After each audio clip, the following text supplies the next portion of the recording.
Are we good? We're good. All right, we are live. Good morning, and welcome to our Ask the Agronomist podcast. We are doing something different now. We're going to start a Facebook Live version. So the audio will be on the field position after, but for our Facebook users and viewers, you can see us here as well. So, Phil, how are you doing today?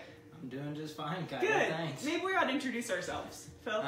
I'm Phil Long. I'm an agronomy specialist with Latham Seeds. I work in the precision ag side of things. I've mentioned that a few times on the podcast, but precision ag research, just about anything I get involved with, cover crops. I just enjoy being part of the team. Yes, good stuff. And, excuse me, I'm Kyle Himsath, marketing coordinator, so I work with Shannon, Jody, and Laura, and we do some market events, which is fun. Lots of fun stuff going on all the time, like Facebook Live. So, let's get started. Today on the agenda is soil sampling. Yeah, topic I think is very timely. I know right now we're right in the middle of harvest. You know, maybe not in the middle, we're about 2 weeks behind really, and I've been talking to a lot of guys. I think a lot of guys are on that behind schedule as we are into November now, unfortunately, but we see and smell a lot of manure applications going on right now. Yes, it was quite a lovely smell yesterday at the office. It gets pretty strong sometimes, but there's a lot of manure applications going on with the hog operations we have here in Iowa, and that just always reminds me about soil sampling, manure management and soil sampling. And soil sampling is also something that, we can definitely discuss as we talk about, picking and selecting hybrids and varieties.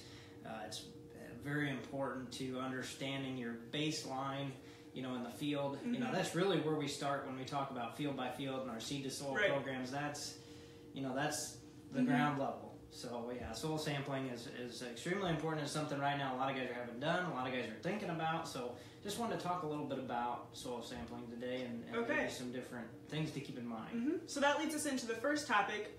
What would be the ideal time to soil sample? So, and there's a, and we don't have enough time for a whole discussion on soil sampling, so I'll try to keep it short and give some good little tidbits, I guess you can call it.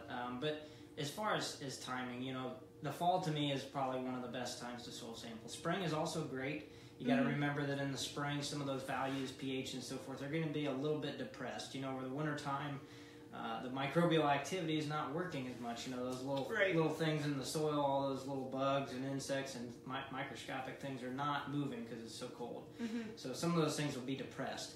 The key with timing, though, is what I go back to. The first thing I think about is consistency. Consistency is key above all else. So what I mean by that is if you're going to sample in the fall this year, sample in the fall in 3 years. Mm-hmm. Make sure you're staying consistent. Mm-hmm. If you're on a 3-year rotation, even 4-year rotation, whatever the year rotation you're on, stay that time of the year. Mm-hmm. Because if you do it in the fall and then you take 3 years down the road, you take one in the spring and try to compare that, and you're like, wow, I didn't do anything. I didn't build any soil. I didn't build my P&K or nothing. You're comparing apples to oranges, basically. So how often should you? How many years? Every 3 years, 2 years, every year?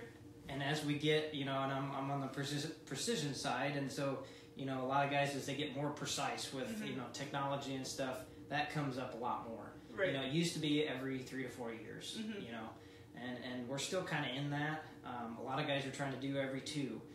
I would say it depends on what you're comfortable with. If you got really low soil tests, you probably should do it maybe once now and then once in 2 years to check up, make sure you're going in the right direction. But if things look, all right, you've been adding to your soil, every year, then every 3 years, if you want to push it to 4, it's probably all right. And then I'll also transition to talk about, maybe how many samples you take is kind of in on that, because it comes in with the cost. If you're doing 2.5 acre grids, then it's a little more expensive. I know some guys that do 1 acre grids, which is insane. A lot of soil samples there and a lot of cost in that. So to justify that, it may be worth pushing it out, 3 years or so. So I don't like to see them get more than 4 years out, personally. 3 years is a good, a nice good, or, whichever way works for us. We like to do it like after soybeans. So after the soybeans are off, you have a little bit of a rotation there, every couple years you can do your other fields, that rotation. So I just say consistency is the key. Time of the year, and then try to stay consistent in how often you do those fields is is the biggest thing. So suggested sampling grid size, what do you think? So, there's 2.5 acre, 5 acres, those things are kind of standard.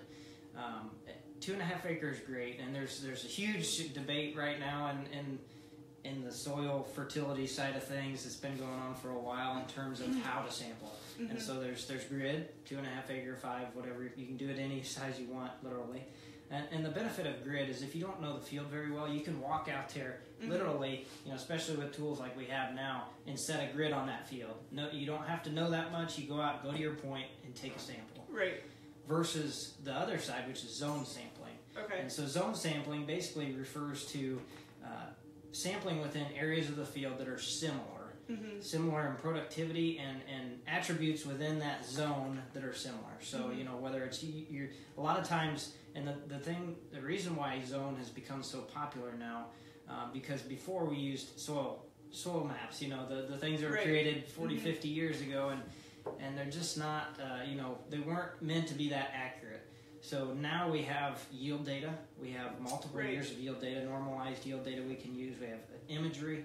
We have enhanced soil maps.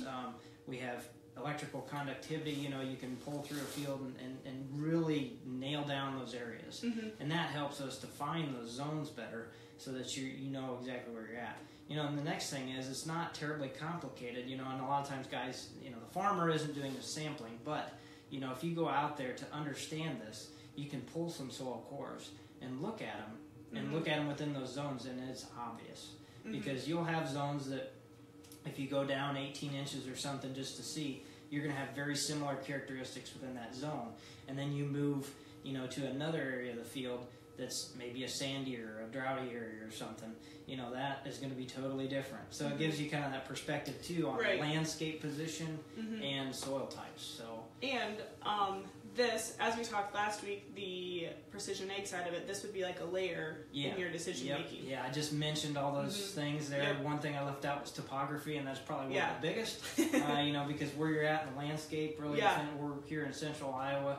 We're in the pothole, one of the pothole regions. You can look on any satellite image and see those potholes. They're at the bottom, and then you have the top, the foot slope and everything, and side hill. All those are different. And how they should be treated. And so soil sampling those, if you have a lot of variability, I'll go back to that discussion there. If you have a lot of variability, zone sampling is probably the better way to go. If you have the time and the knowledge, you've been farming that farm for a long time, zone is probably a better way to go.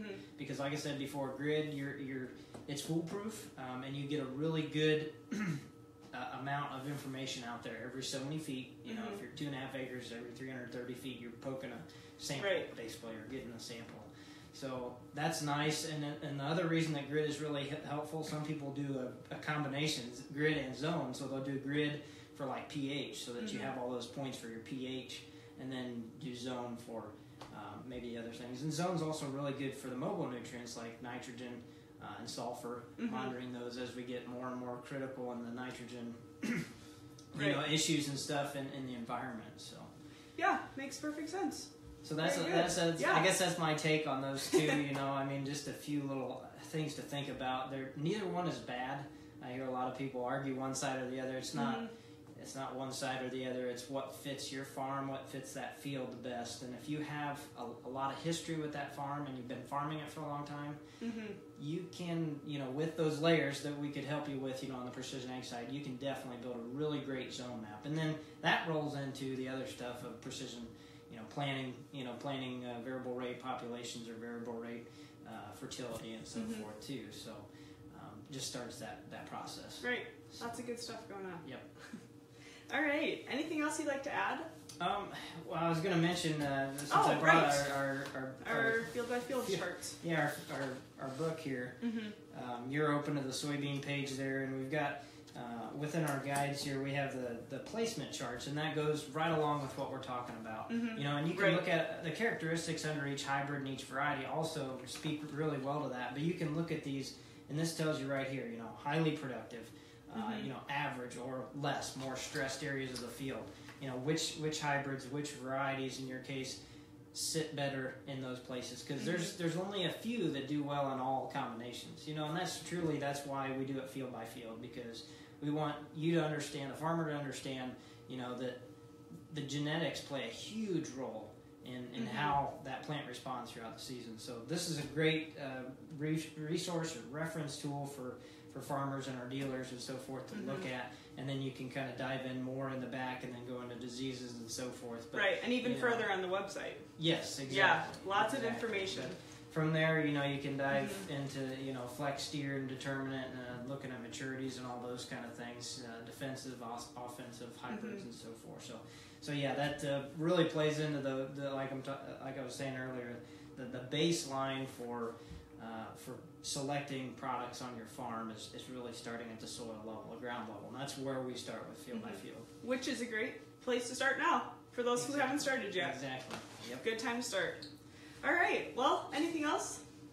No, that's all I have. Okay. To talk Thanks about. for joining us today, and thanks to our viewers for tuning in. And let us know if you have any questions, and we will get those answered for you. Have a good day.